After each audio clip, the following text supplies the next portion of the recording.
So much media, so little time. Who keeps track of it all? That would be me.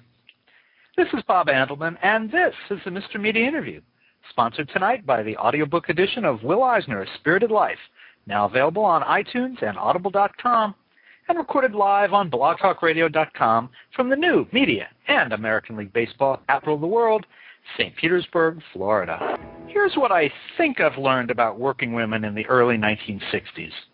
They worked really hard at putting on their faces in the morning. They worked equally hard at taking off their faces before bed. They strapped themselves in with elaborate brassieres and girdles, and I mean into their clothes, not into bed. Well, maybe they did, I don't know. And they really dug advertising men, and one, Don Draper, in particular. I know all this from being a loyal watcher and fan of AMC's Mad Men, now in its third season. Now, what I still don't know is what cold cream is. For example, is it actually cold? Did it do for makeup what Mr. Clean erasers do for otherwise resistant counter stains? And what was with Peggy Olson's fat suit in Season 1?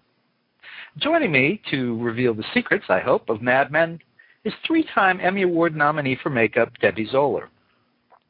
She was the makeup department head for the show's first two seasons and has since moved on to another promising new show, ABC's romantic comedy Castle, starring Nathan Fillion, who's also been on this show. Debbie also did makeup for Pirates of the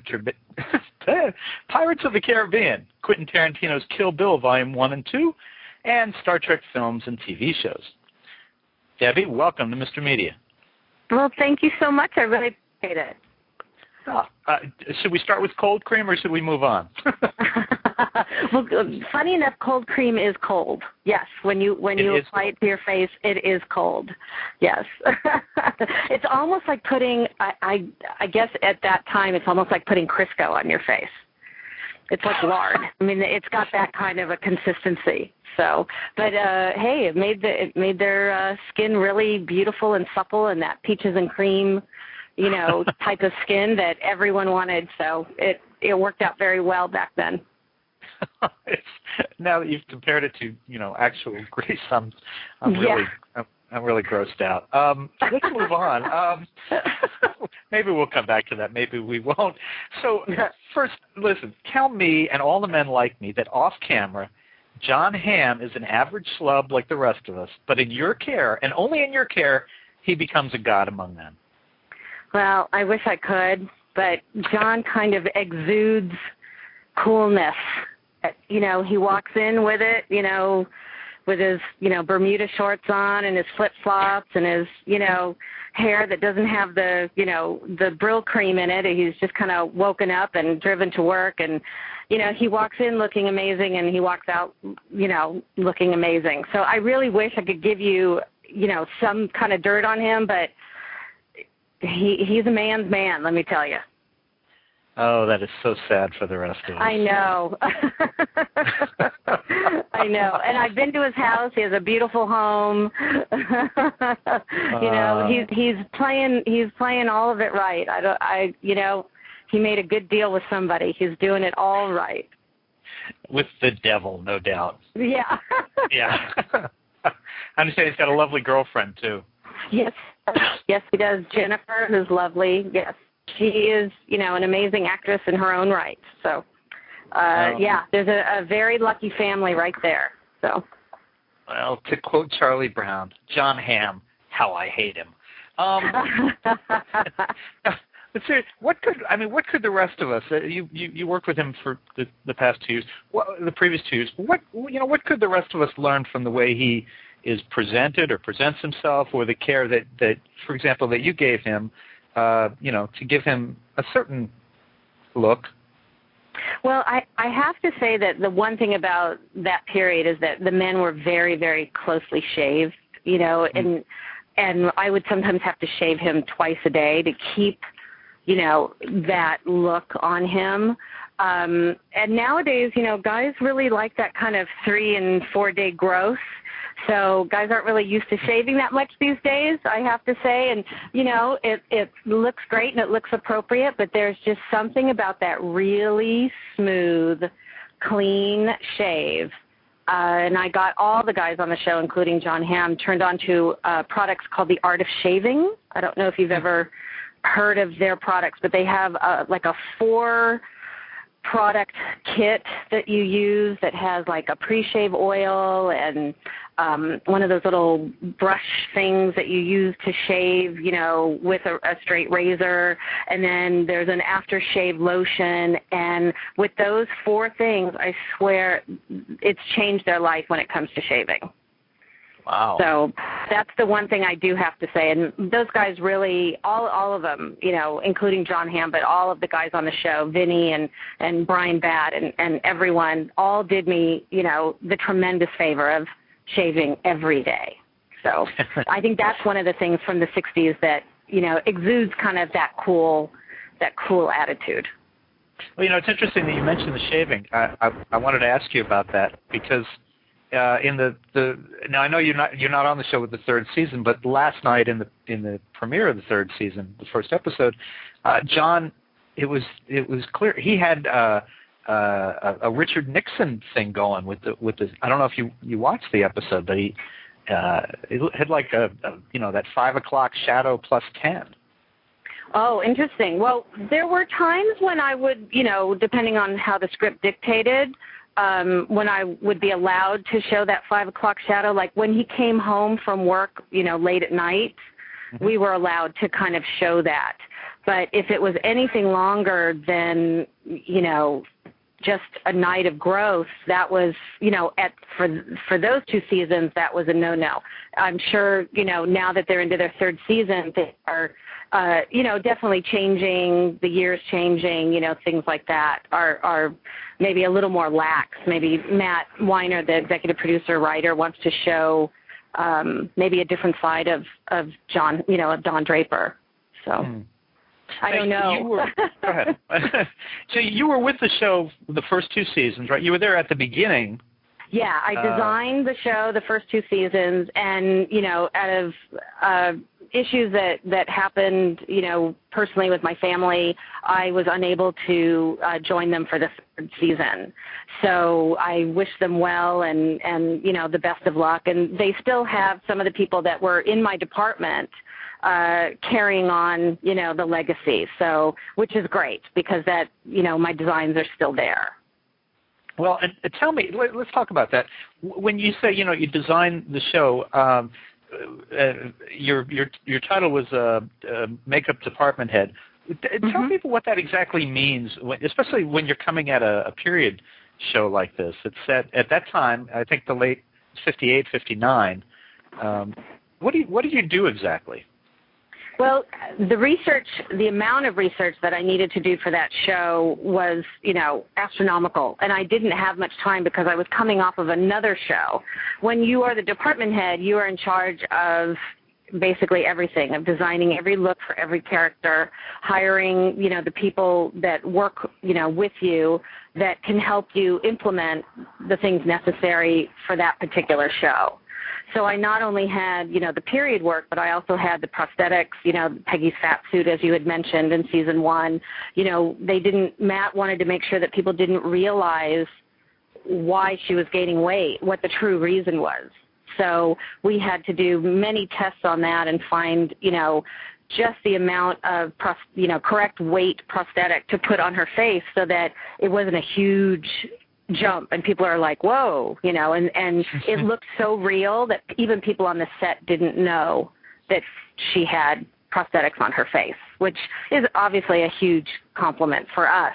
But the amount of research that I had to do for that period, every character was kind of based on someone else. Like Joan is based on a model, a very famous redheaded model from the 60s by the name of Susie Parker. And January is based on Princess Grace Kelly. So, a lot of those things I would take from, Life magazine, Look magazine. I was on eBay all the time, sometimes actually competing against my own people for 60s memorabilia. Like the art department would be bidding on the same books that I was bidding on, and then finally somebody figured it out. And it's like, hey, wait a minute. So we were jacking the price up for no reason. So it was very funny. I'm sure it was great for the seller. Yeah, exactly. Yeah, before we realized it. Well, let's pick up with Peggy, and before we do, I have a little bit of audio I'd like to play for people who may be joining the show late or maybe just want to remember this. So give a listen to this. Okay. We had seen her throughout the season gaining weight. I ripped my skirt. We went through a very, very slow process of making her get sort of bigger and bigger. The only way it was going to work is if it was really subtle and really real. So it started out with just a couple like pads here and there, and then it became actual suits underneath my clothes, and we added the makeup, so there were 2 stages of prosthetic makeup. So it was a very sort of long and detailed process, and some people suspected, but a shocking amount of people didn't guess that one. No one knew she was pregnant. No one knew she was pregnant. She was getting larger. I really wanted to tell that story about a woman going to work, being sexualized, and her reaction to this was to literally stop being as female. Why is it that every time a man takes you out to lunch around here, you're the dessert? She's learning how to be a woman in this sort of man's world. Elizabeth Moss was amazing and continues to be amazing, but in that first season, so it wasn't in the script, so I guess what you're saying and what I heard in that audio is that the rest of the cast didn't necessarily know that that's what was happening with her character. Right. Well, that was the funniest thing, is that I happened to overhear it because Matt Weiner was talking to the costume designer about putting pads on her, and I just happened to be standing, thank you God, in the right place at the right time, because I'm like, well, what do you mean putting pads on her? And Matt just looked at me and he goes, oh my God. He goes, I forgot to tell you, didn't I? I'm like, what did you forget to tell me? And so he's like, he's very, very secretive. He doesn't want to spoil anything for anybody, including people on the crew, which is really funny. But he's like, I completely forgot to tell you that this is how, this is Peggy's arc for this season. I'm like, how could you forget to tell me? So, of course, then, we go into, overdrive because I think at that point we were on episode 8 or 9, and I had to start putting prosthetic pieces on her by 10 or 11. So I only had a couple episodes to get all of that done and get the test done and make sure that it was appropriate, just as she had mentioned in her interview, that it was subtle enough yet effective enough and flawless. Now was she kind of an unindicted co-conspirator in this? How much did she participate? She, I have to say, was an incredibly willing party. And for an actress to have to go through that kind of change, to see themselves that way, sometimes it's not an easy process. And I have to say she was absolutely one of the most brilliant people I've ever worked with in this situation, because we would have to do tests on her after she would wrap a day's work, and I would say, would you mind, please coming in so that, and she knew that Matt Weiner needs to see everything, every character prior to going on screen has to have a camera test. So she knew what she was in for at this point. Regardless if it's, a day player or whatever, she knew she was in for something really spectacular. And she really, I never heard one complaint. I always, heard, thank you, this looks amazing, I'm so appreciative, because she really bit off that character and really went with it, which, obviously because of, the building of her character is why she's now, nominated for an Emmy as well. So, and I'm very, very happy for her, because she certainly deserves it. Well, it was just fascinating to watch that happen. As she was getting heavier and heavier. And it really wasn't until, I guess, the facial makeup that we were kind of like, she must be pregnant. I mean, would they have let we actually had this conversation, would they really have let the actress put on that much weight for a show that only has, 10 to 12 episodes? Right, exactly. It's interesting because people even called me when we got nominated for the prosthetic category for the first season, they were like, "What prosthetics did you do? What was it?" And I said, "Oh, this is good." I said, "Well, you'll have to watch it again, and you'll have to look at, this particular character, Elizabeth Moss, because she's got a fat face prosthetics on." People had no idea. They had no idea. And it was really hard because we were shooting under fluorescent lighting because, the lighting was very reminiscent of what office lighting looked like in the 60s. That was the other, issue that we had to tackle was to make sure that we color corrected as we painted it so that when she walked on set, it didn't stand out as a prosthetic. Now, there were two other women on the show really stand out in terms of and I want to say this right because I don't want to get in trouble, but kind of the body types. I mean, you had January Jones at one end of the spectrum, and neither of these women I don't think needed or used any kind of prosthetics or padding or lack of padding. But January Jones at one end, very thin, very traditional model type, as you mentioned, kind of Grace Kelly, and then Christina Hendricks as Joan Holloway, who was a Zoftig, voluptuous, Rubenesque. I'm trying to find the right words here. Woman. Now, she really oozed, that sexuality. Yet at the same time, it wasn't, grossly overplayed. She just is, her body herself is amazing. And, Janie, the costume designer, would put those specific undergarments on her that would really even bring out those curves even more. Yeah. Is that it? Is it the undergarments? A lot of it is, yes. I mean, they didn't have padding or anything, but she used authentic undergarments from the 1960s. And then the cut of the clothing also helped to accentuate those specific curves. So, I mean, she did an amazing job, really. And Christina's one of my favorite characters because she just looks fantastic. I think the term is va-va-va-voom. Yeah, that's exactly it. I think that's the technical term, right?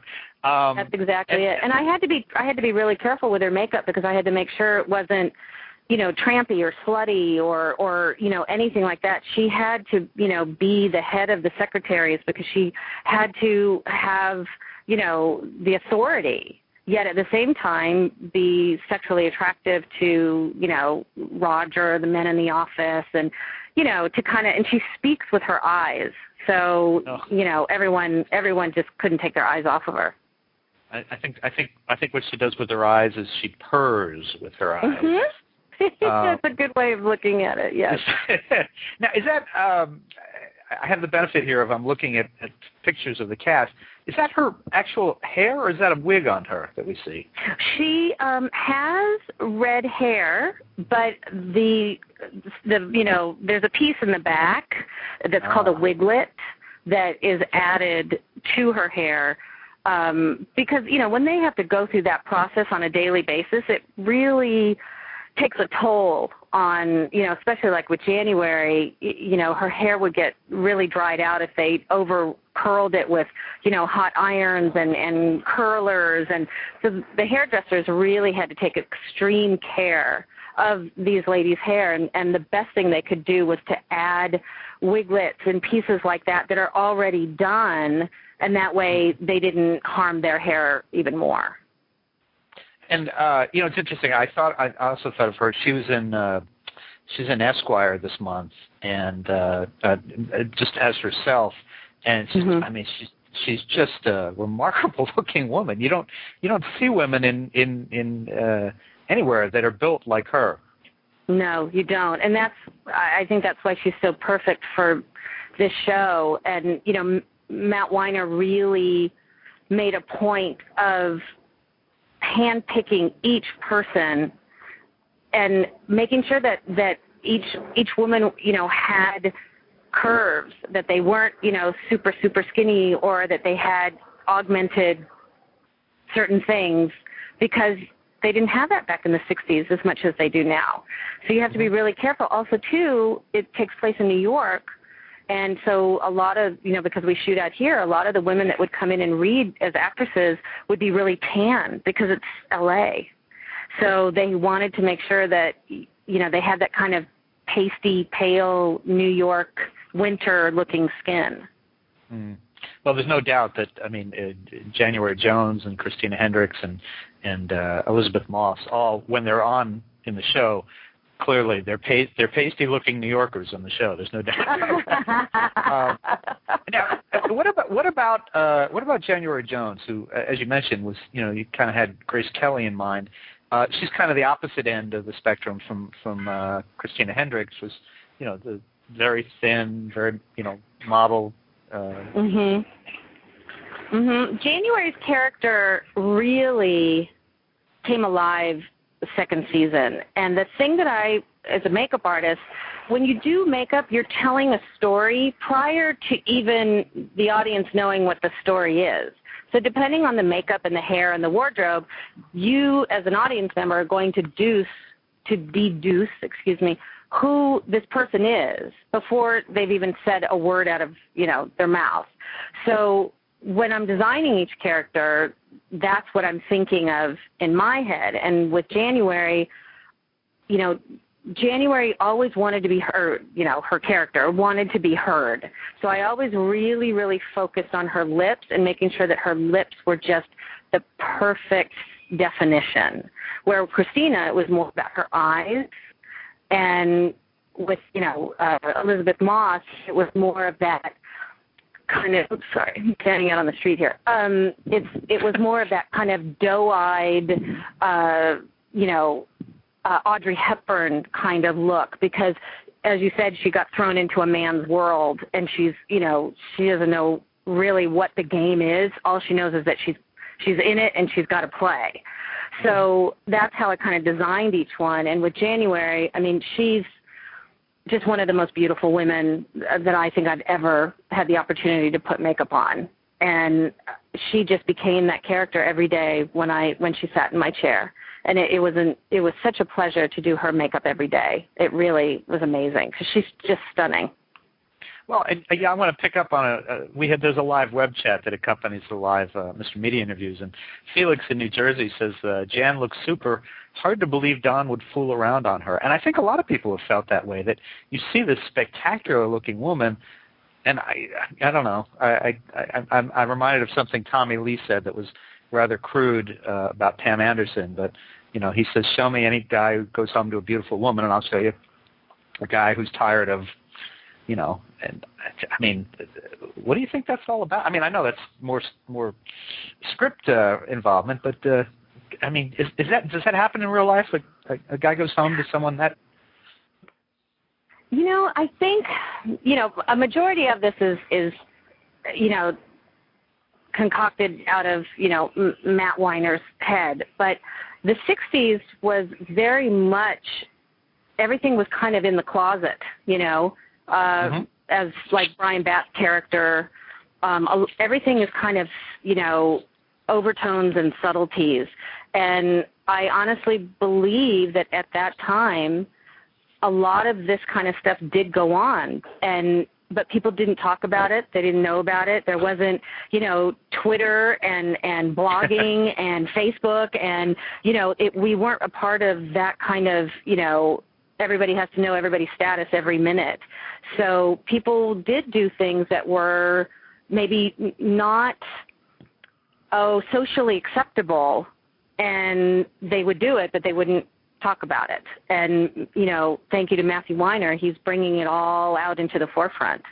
There was a scene where January puts her daughter in the closet to kind of like punishment, and that actually did happen to me in the 60s when I was a little kid. I had a babysitter that's how she would babysit me. She would stick me in the closet. So he draws a lot of his scenes from things that happened to him in his own life and his family and families that he grew up with and knew. And that's one of the most brilliant things about Matthew Weiner, is how he brings all that out, and it's so uncomfortable, yet it's like a train wreck. You can't stop watching it. You can't turn away. Like, it's funny, Debbie, you mentioned that, they didn't have Twitter back then, but it made me laugh because right before the premiere last night, I noticed I checked in on Twitter, and all of the characters from Mad Men have Twitter accounts in their name as characters. No, and so, that doesn't surprise me at all. there were all these crazy references going on all night from the characters tweeting online. Great. So let me ask you, how are you? We were going to end in about 5 minutes. Can you run over a few minutes? Do you have a couple minutes, or? I have a couple minutes. I do have an actress coming in at 4:30, so okay. I have to. I do have to kind of tie it up. Yeah. Well, I want to ask you. Let's change gears a little bit. You've joined Castle, and Nathan Fillion was on our show. In the spring, seemed like a fine guy. How are the challenges different from doing a contemporary show versus a period piece?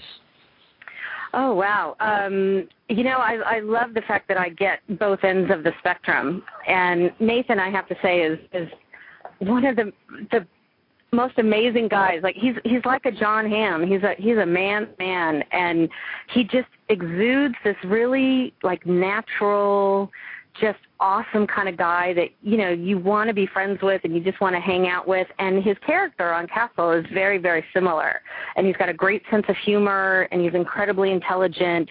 And I really have to say, I couldn't have asked, if I had to leave Mad Men under the circumstances that I did, I am very blessed to have been able to join up with this show and, benefit from the humor and the writing and be surrounded by as intelligent people as I was on Mad Men. So, because they challenge me on a daily basis here.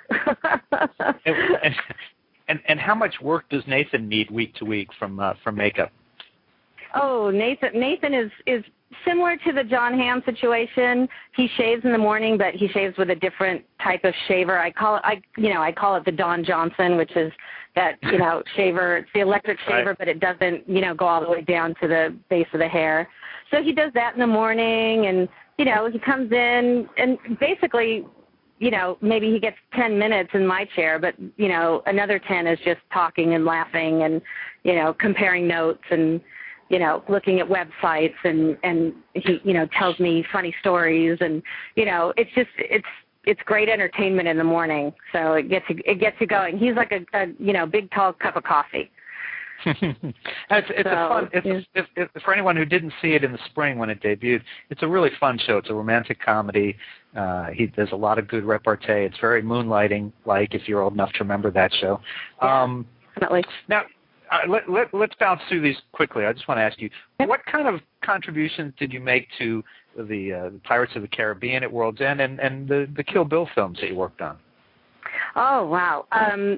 Well, Quentin and I, he worked on a couple other movies prior to that, and he was telling me about Inglourious Bastards, which he was writing at the time, and I was doing a movie with him called Little Nicky with Adam Sandler, and that's how we met, and then we just became friends, and he called me and said, I'm going to do this movie called Kill Bill, and I'd really love for you to be a part of it. And I think I was one of the first people that, was lucky enough to be called. And I said, I don't care. I'll do whatever you want. And I was lucky enough to be able to work with him. And I have to say, he is incredibly infectious as a director and really inspires people to want to do their best work.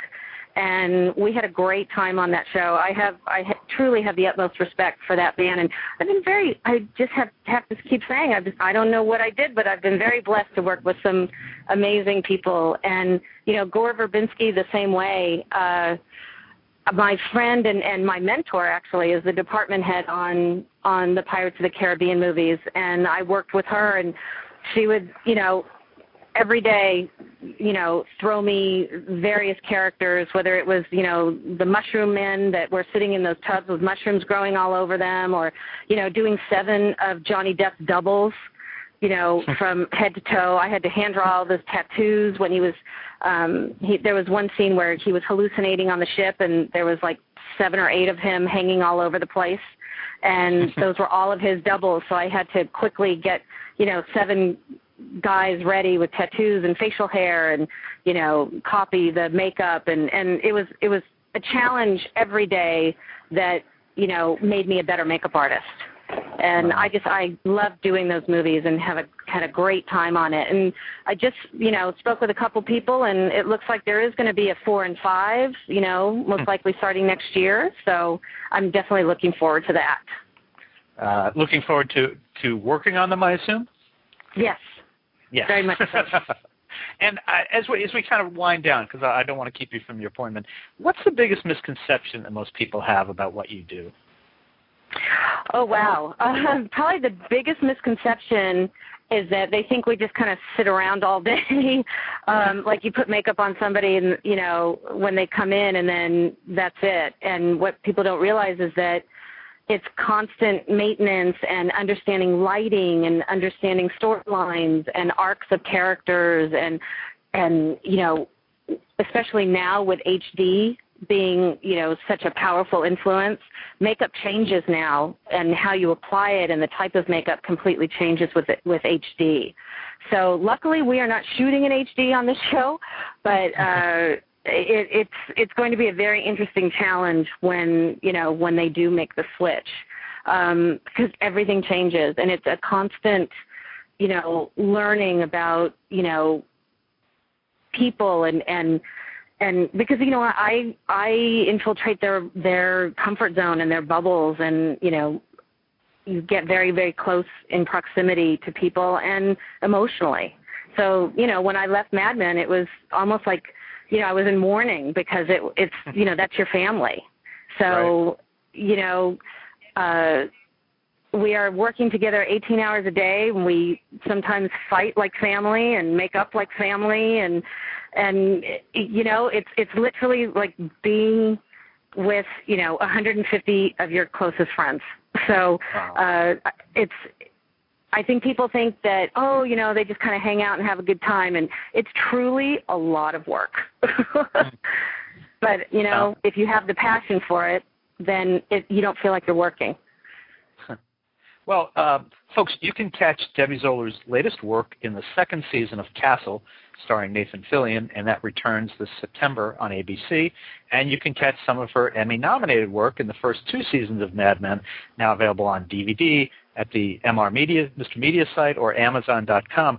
And Debbie, I'm guessing that your big day is September 12th, the Creative Arts Emmy Awards? Yes, that's our big day. Yeah. And I have the nominees in front of me. Just share this with people. You are up against an episode of Grey's Anatomy, an episode of Little Britain, USA, Nip Tuck, and I have to admit this is a tough one for maybe Pushing Daisies, which I think had some amazing makeup. So amazing. Yeah, we were up against them, last year as well. And you have to understand, all of those people are all really, really close friends of mine. So it's funny, because we just kind of all look at each other and go, well, it's a coin toss at this point. But we're all happy for each other. We really are. And it's a good time to let your hair down and have some fun. Absolutely. And listen, best of luck in the awards. And Debbie, thank you so much for joining us on Mr. Media today. It was fascinating to talk to you about all this. Thank you. I really appreciate it. It was awesome talking to you. All right. Well, best of luck, and hopefully we'll get to talk again. Yes, absolutely. Sounds great. All right. Okay. Bye. Bye-bye. And folks, for dozens of interviews with your favorite TV stars, you can surf over to our main website, www.mrmedia.com. That's where you can listen to my conversations with the stars of Army Wives, Chuck, Castle, Nathan Fillion, Lost, Psych, and many more. And please think about writing an online review of Mr. Media, casting a vote for Mr. Media, or marking Mr. Media as one of your favorites, whether you listen on Blog Talk Radio, TrueSlant, Digital Journal, Vox, Podcast Pickle, MediaFly, Blueberry, Zencast, Zimbio, or Odeo. And subscribe to Mr. Media on iTunes, and you'll never miss a show. Just search Mr. Media Interviews from within iTunes and subscribe for free. Or subscribe to Mr. Media's blog on the Amazon Kindle Reader. You can also listen with a piece of string and a tin can in many locations. If you've got an idea for a guest, email me directly at bob@andelman.com. It's ANDELMAN. You can also follow me on Facebook or on Twitter, www.twitter.com/Andelman. Thanks so much for joining us today. I really appreciate you sharing a piece of your day with Mr. Media,